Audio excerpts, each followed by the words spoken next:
दोस्तों, कीमो की ड्रग्स या जड़ी बूटियाँ कैंसर में कैसे काम करती है। बेसिकली दोस्तों, कीमोथेरेपी की जो ड्रग्स होती है उस पर एक तो क्लिनिकल ट्रायल्स बहुत ज़्यादा होते हैं, जैसे एनिमल स्टडीज़, उसके बाद प्री क्लिनिकल ट्रायल, फिर क्लिनिकल ट्रायल, फिर फेज़ 1, फेज़ 2, फेज़ 3, फेज़ 4, उसके बाद फिर वो जनरल पब्लिक के लिए इस्तेमाल के लिए वो मार्केट में आती है।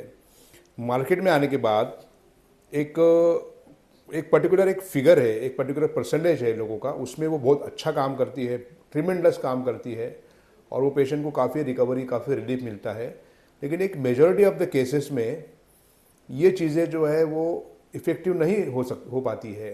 यानी वहाँ पर या तो रेजिस्टेंस डेवलप होता है या उसकी एफिकेसी ज़ीरो रहती है या उस दवा के फ़ायदे होने की बजाय उससे नुकसान होता है, बहुत सारे साइड इफ़ेक्ट्स होते हैं।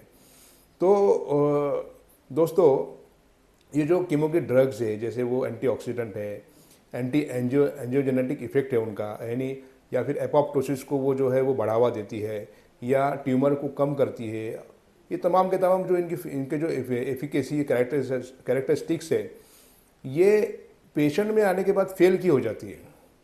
उसकी वजह ये है दोस्तों कि अगर हम लोग यूनानी के पॉइंट ऑफ व्यू से देखेंगे तो यूनानी के पॉइंट ऑफ व्यू से हर दो पेशेंट का मेटाबॉलिज्म, मिजाज कंप्लीटली अलग है। जब यूनानी मेडिसिन की अगर हम बात करते हैं तो यूनानी मेडिसिन की दवाइयाँ कैसे काम करती है, तो यूनानी मेडिसिन की जो मेडिसिन होती है, जो ड्रग्स होती है दोस्तों, जड़ी बूटियाँ जो होती है, वो पर्टिकुलर मिजाज पे काम करती है। यानी मिसाल के तौर से कुछ लोग ऐसे होते हैं जिनका मिजाज जो होता है वो बहुत इरिटेटिंग नेचर होता है उनका, चिड़चिड़पना और एग्जॉस्ट, एकदम जो है वो क्या बोलते हैं उसको, वोलेटाइल नेचर और इरिटेशन उनकी बॉडी में बहुत ज़्यादा होता है और डर, खौफ, घबराहट, बेचैनी, टिंगलिंग, नमनेस, ठीक है, ये तमाम के तमाम, हाइपर एसिडिटी, नींद की कमी, ड्राइनेस, खुश्की उनकी बॉडी में बहुत ज़्यादा होती है। वैसे पेशेंट को अगर उनके मिजाज के मुताबिक कोई भी दवा, चाहे वो कीमो का ड्रग हो या यूनानी मेडिसिन हो, मिले, पूरी तरह सुकून में आ जाते हैं वो, उनका कैंसर कम होने लगता है। लेकिन जैसे ही कोई ऐसी दवा जो इरिटेशन को बढ़ाती है, गर्म दवाई खास तौर से, वो अगर उनको दी जाए तो वो पेशेंट बहुत ज़्यादा डिटेरियोरेट हो जाते हैं बहुत जल्दी। तो सफरा का इलाज, सफरा चिकन मेडिसिन से, उसके मुकाबले में आते हैं बलगम के ताल्लुक से। बलगम एक ऐसा मिजाज है दोस्तों जहाँ पर आपको ऐसी दवाइयाँ देना है जो डैम्पन बॉडी को, यानी जो है वेटनेस को कम करे, यानी तरी जिसको बोलते हैं। तरी या वेटनेस में क्या होता है दोस्तों कि सेकेंडरी इन्फेक्शन होता है, पस फॉर्मेशन, एब्सेस फॉर्मेशन और secondary infection, fungal infection, bacterial infection होता है। इन्फेक्शन होना ये कैंसर को बढ़ावा देता है। तो वैसे पेशेंट में आपको मवाद को सोखने के लिए खुश्की को बढ़ाने का इलाज करना पड़ता है, जहाँ जिसकी वजह से सेकेंडरी इन्फेक्शन कम होगा।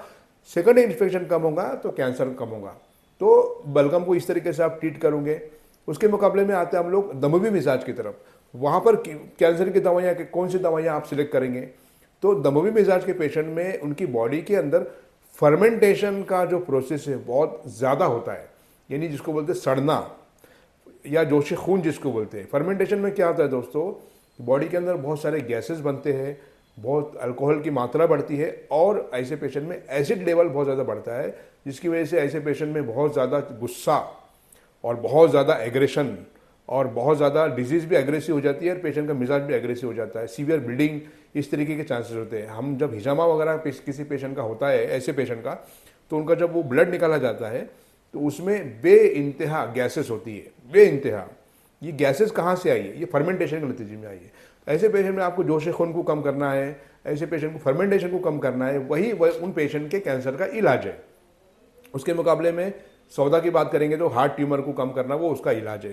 तो यूनानी के पॉइंट ऑफ व्यू से अगर रिसर्च होती है तो डेफिनेटली पेशेंट को बहुत अच्छे रिजल्ट आ सकते हैं इन फ्यूचर। लेकिन कॉन्सेप्ट पे काम होना चाहिए, ना कि सिर्फ ड्रग्स पे।